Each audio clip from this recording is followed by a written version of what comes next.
Welcome to another episode of Tonight's the Night. We have some great content for you tonight, and it also happens to be Mean Girls Day, so basic girls everywhere are wearing their Ugg boots and drinking pumpkin spice lattes.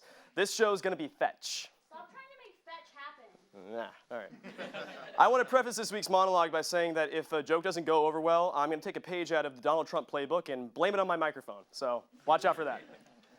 Once again, Barack Obama's citizenship is in the news, drawing doubt from critics, but let me get this straight. I had to pass a background check and prove citizenship to just fold sweaters for $8 an hour at Banana Republic. You mean to tell me that when you become president, they don't do that?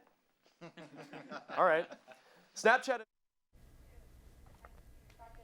Coming up on UCF Nightly News, 2 restaurants closing the student union due to failed health inspections. Find out how students are stomaching the news. Plus, Artegon Marketplace closed its doors Thursday. One tenant has filed a lawsuit against the anti-mall and is refusing to leave. And find out why a judge advised a suspect cop killer not to represent himself in court. In sports, the NFL Pro Bowl tradition sets up shop here in Orlando for the first time. Nightly News starts now.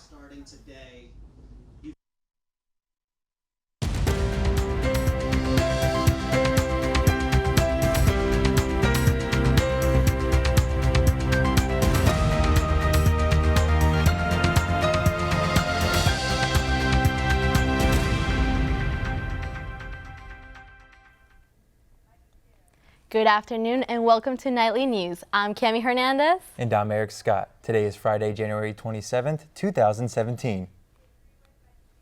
Restaurants are closing left and right at UCF. Just this week, Knights lost a couple more options. Nightly News requested the health department reports. Here's what we found. UCF officials report Huey Magoo's and Asian Chow closed after failing inspections. Reports from the health department showed these restaurants were given 30 days to take care of food handling and sanitation matters. The restaurant passed 1 inspection but failed 9 others. Some students were sad to see their favorite restaurants closed. I actually really liked going to these restaurants, especially Asian Chow. Outraged is how I feel right now. I just think it's an injustice, you know. I'm really going to miss the chicken tenders and the Chinese food. But when we showed other students the report, they weren't so pleased. I mean, it's disgusting, but I'm happy I don't eat there anymore. Very gross, yeah. Just not. No, would not go back again. Nightly News tried contacting the restaurant's owner for comment, but there was no luck. We're sorry. You have reached a number that has been disconnected. UCF officials report a temporary replacement will fill the empty spots in the union. Some of the violations on the health report include roaches, leaking refrigeration, and unlabeled or undated food products. We also checked on other businesses in the student union. Chili's, Cadoba, and Café Bustelo all passed their most recent inspections. With the outcome of the 2016 election, one student is expressing his concern about what is next for the community of undocumented and DACA students. Reporter Barmel Lyons finds out how UCF is providing support for students who are undocumented and uncertain. Bicultural, bilingual student. That is a link and a connection between the 2 countries. Kevin Ortiz is one of many undocumented and now uncertain students here at UCF. He attends the university with the help of a Dreamer Scholarship for students under the Deferred Action for Childhood Arrivals policy, also known as DACA. Dr. Cynthia Muniz is a Dream Scholarship advisor and says that UCF supports immigrant students. So that our students know, our DACA and Dreamer students know that no one on this campus is out to get them. With the outcome of the 2016 election, Ortiz is concerned Obama's DACA executive order will be removed. However, with an executive order, all you really need is another president to come in and remove the previous executive order. He says a simple signature from President Donald Trump could put a lot of families at risk of deportation. Political science associate professor Dr. Human Sadri believes Trump is using extreme ideas to force people to come to middle ground in their beliefs. It seems extreme, and then people, they try to catch up with you, so then you move them from their opposite situation to come to the center, and really center was where you were planning to compromise with them no matter what anyway. Ortiz says he aspires to be a beacon of light for his community. I really want other students to see what I've seen and to experience what I've experienced. That is what moves me forward. Although uncertain of what tomorrow brings, Ortiz is hopeful. In Orlando, Barmel Lyons, UCF Nightly News. Kevin hopes that the future for undocumented and DACA students will remain bright. He feels even with Trump in presidency, he will still have a home in the United States. One company refuses to leave and is filing a lawsuit against the Artegon marketplace. The anti-mall on International Drive closes Thursday. Skyzone Trampoline Park is suing for damages in the breaching of their lease and is asking the court to consider forcing the landlord to keep the mall open.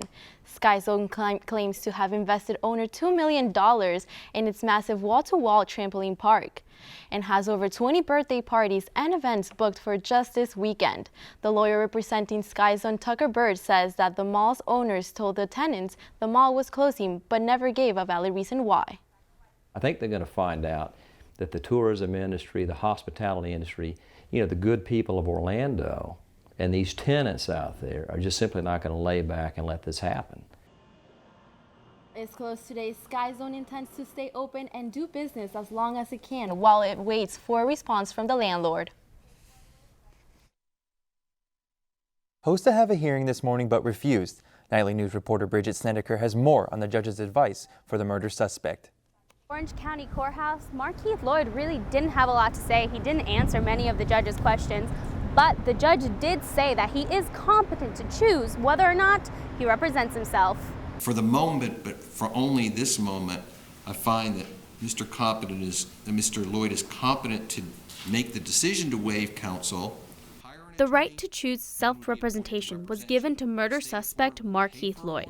At first, he was responsive. And so my question, Mr. Lloyd, is do you want me to appoint an attorney to represent you in these matters? But after, he kept quiet. And there are other moments where Mr. Lloyd just refuses to answer the questions that the court is asking of him. Most of the time, he just sat there, picking at his wounds.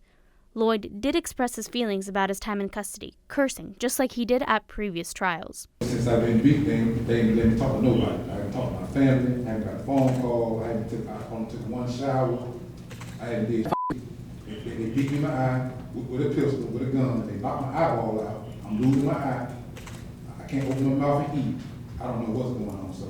And with that, Lloyd was dismissed with the right to choose an attorney or not. Before leaving, he cracked a small smile at his family and quietly said, "I'll call you." In Orlando, Bridget Snedeker, UCF Nightly News. Lloyd's hearing for an aggravated assault charge was moved to tomorrow.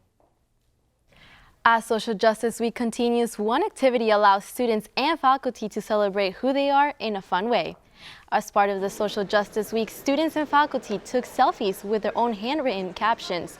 Director of SJA, Edwana Andrews, explained the meaning behind the photos. The purpose of the Real Selfie is for us to rip the labels off that society have placed on us, that individuals have placed on us, and even the labels that we placed on ourselves. To rip them off and say, who are we? Social justice and advocacy has hosted events like the Real Selfie throughout this week, including the Tunnel of Oppression and many others for Social Week Justice. For more information on future events, visit the SJA homepage. A new study brings light to the gap between how officers view their job and how the public does. Nightly News reporter Talia Blake sees how the job has changed for one UCF police officer. Everybody has a different viewpoint.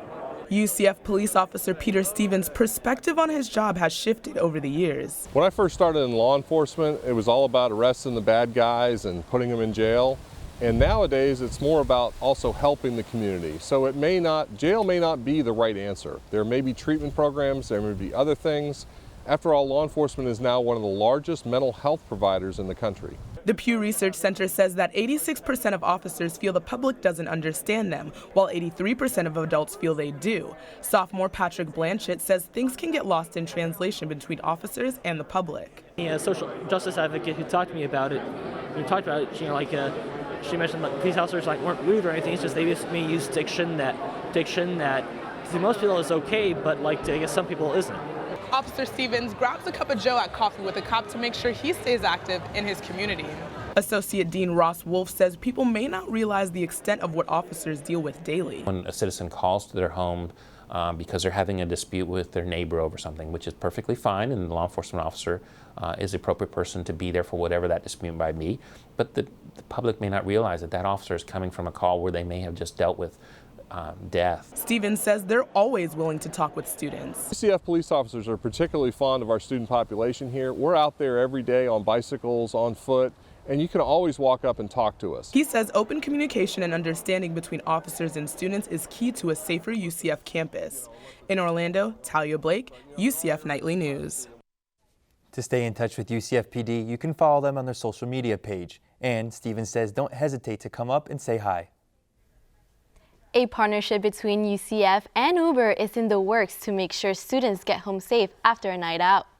Nightly News obtained a term sheet that shows SGA is planning to subsidize half the price of Uber rides near campus.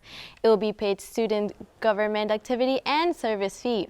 The subsidized rides will be within a possible restricted zone, Friday 8 p.m. to Saturday 3 a.m., and the same time Saturday through Sunday. The program should be running through the end of the semester. It's looking like another beautiful day in Central Florida. Bridget, what's the weather like out there? Well, it's a little bit chilly outside, so you might need a jacket. But here's a look at the current temperatures. It is currently 67 degrees with a 40% chance of humidity. Wind directions in the north and northwest with wind speeds at only 10 miles per hour. And there is a 0% chance of rain. Guys, back to you. Thanks, Bridget. Coming up after the break, find out how the union is helping students bring out their creative side. And new research shows the gap in racial disparities among women with cervical cancer.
Yesterday, Wellness and Health Promotion Services kicked off the first Art Make and Take of the semester. This program providing a safe place for UCF students to be present and mindful while challenging their creativity. Students stopped by the Student Union for a quick 5-minute craft. The event gave students the opportunity to play with some art supplies and walk away their own creation. This event will take place 4 more times throughout the semester. Social Justice Week is coming to an end, and students have a final opportunity to learn about the social justice issues through a visual demonstration at UCF. Students and faculty came early this morning to prepare for the final event of Social Justice Week, the Tunnel of Oppression. The tunnel consists of rooms tackling social justice issues with live actors playing out these roles. Edwana Andrews, Director of Social Justice and Advocacy, says live actors help the community bring these issues to life. having live actors gives that different medium. It makes it a little bit more real because they don't know what the actors are going to say. They don't know what's going to happen. Says they will reveal these impressions during the event. The tunnel will be open today till 5 p.m. at the Pegasus Ballroom.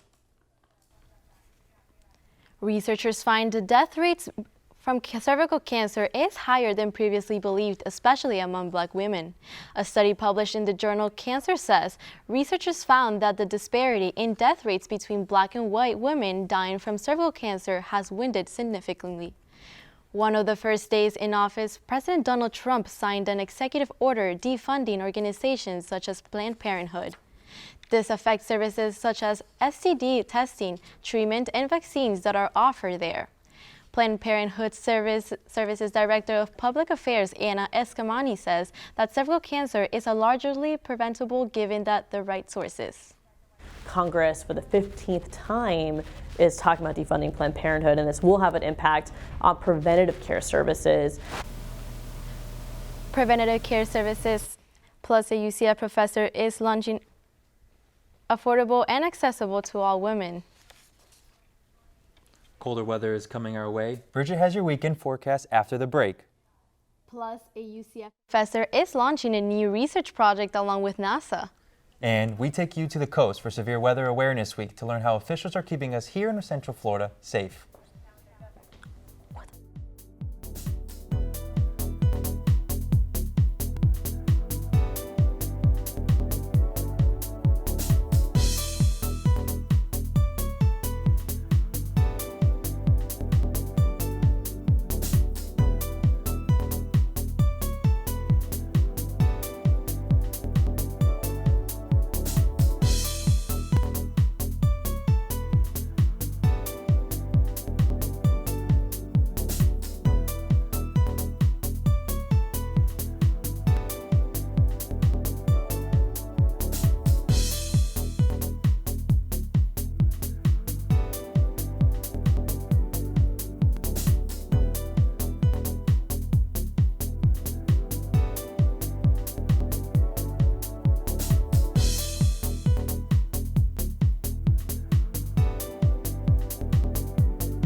UCF physics professor Dan Britt is launching a new research project along with NASA. Britt studies surfaces in space and has been funded by NASA multiple times. Now he has taken on a new project to study the oldest asteroids in the solar system. The mission is called Lucy and will study the Trojan asteroids next to Jupiter for the first time. Britt has been studying space for over 20 years and is expected to take on this new project. What is most exciting is that we're going to go see a class of asteroids that nobody's ever seen before. And these things are the leftovers from the earliest days of making planets and making the solar system. The rocket will take about 4 years to build and then another 4 years to make it out to Jupiter. Britt says kids who are currently in high school will be the ones to complete the mission around the year 2033.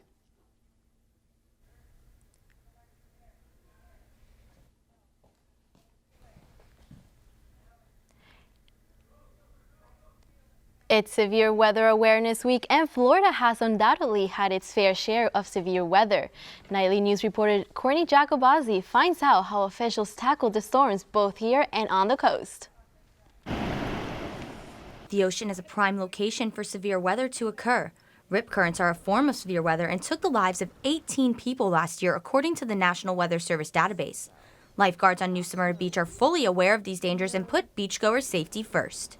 Top priority is always keeping people safe, no matter if it's on the sand or in the water. That's why we're here. So we can provide those services to people no matter what the situation calls for. And the beach is a popular place for Florida residents, but for one UCF student, Olivia Coriardi, taking a step into the water turned into a traumatizing experience.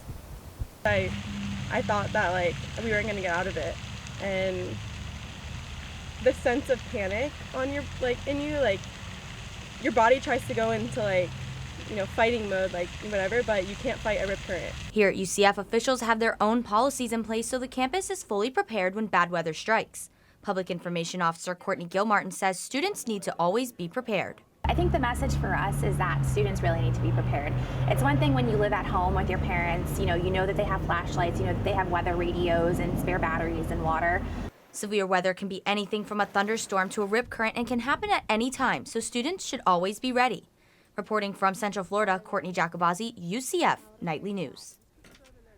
To learn about each highlighted severe weather circumstance from the Awareness Week, head to floridadisaster.gov. Speaking of weather, it was chilly outside this morning, Cami. Yeah, I had to wear a jacket and bundle up a little more this morning. It finally felt like winter here in Orlando. Bridget, can we expect more cool temperature this weekend? Yes, you actually can. You know, the whole state is feeling this cold front. No clouds, no rain, but just a little bit of clouds. So let's go ahead and take a look at the numbers. Tallahassee sitting at 59 degrees, Jacksonville 64, Orlando 65, Orlando 67, Tampa 65, and Miami 68. And there is no chance of rain anywhere across the board. Take a look at those numbers, just zeros all across. And here is a look at your 5-day forecast. We can expect a high of 59 tomorrow and low of 37. Sunday, 61 and 36. Monday, 58 and 35. Tuesday, 64 and 41. Wednesday, 68 and 40. And like I mentioned, zero chance of rain across the board. Guys, back to you. Thanks, Bridge. Coming up after the break, the women's basketball hosted University of Cincinnati in an important conference game. We'll tell you all about the action that took place. Plus, the NFL Pro Bowl tradition is setting up shop here in Orlando, but important business needs to be addressed before the fun could begin. We'll be right back.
Hello Knights, I'm Manuel Finale with your sports update for the week.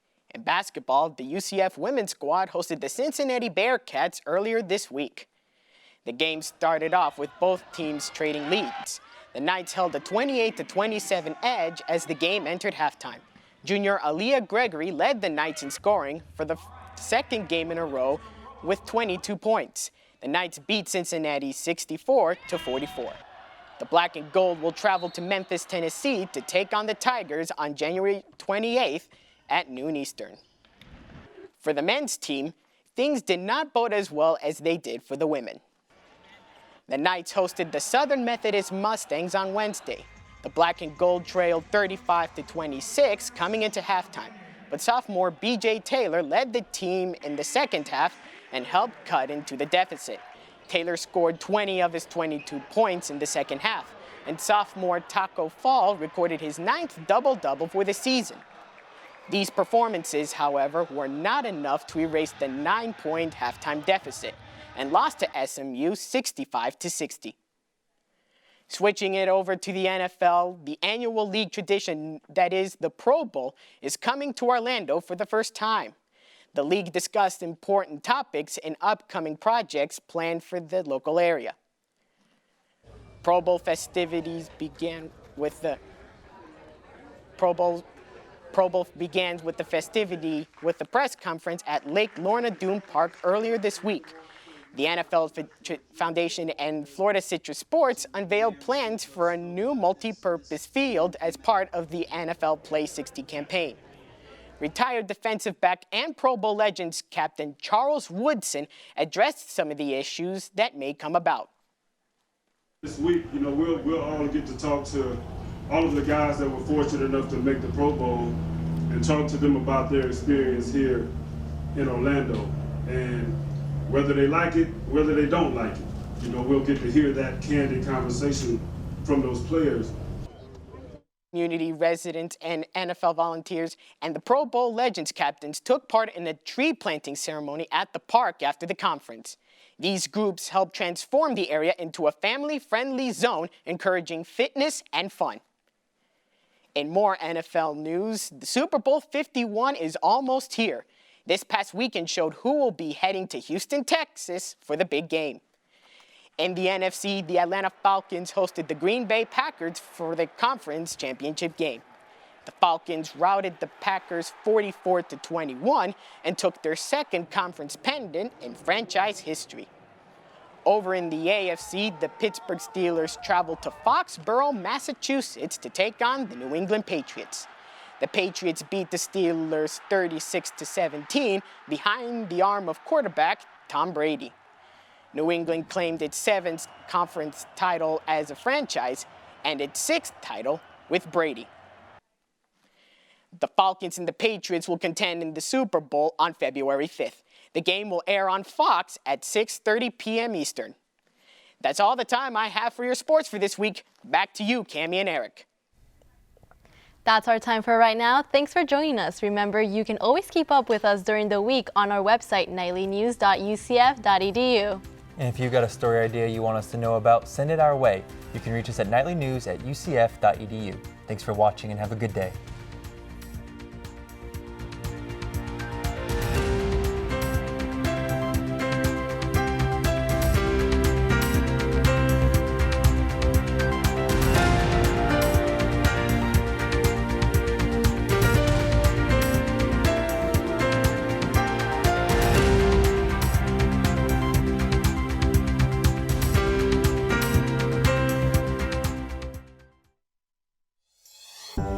Today, when you have multiple devices at your fingertips, wouldn't it be great if you could run the software you need